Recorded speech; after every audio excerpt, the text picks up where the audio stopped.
নমস্কার বন্ধুরা, দেখুন এখানে একটা ফুটো আছে, এই জায়গায় একটা ফুটো আছে। হ্যাঁ, এখানে একটা হ্যান্ডেল ছিল বড়, এত হ্যান্ডেল নেই। এখান থেকে একটা তার, মোটা তার ঢুকিয়েছি। এই হচ্ছে তারটা, দেখুন এর হ্যান্ডেল নেই, যেহেতু আমি হ্যান্ডেল বানাচ্ছি কেমন করে। এই হয়ে গেল ফিটিং।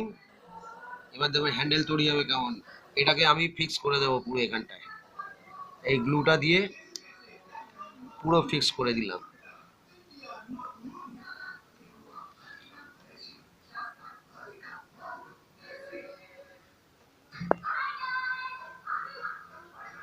ব্যাস, এবার এই দুটোকে একসঙ্গে জোড়া দিয়ে দাও।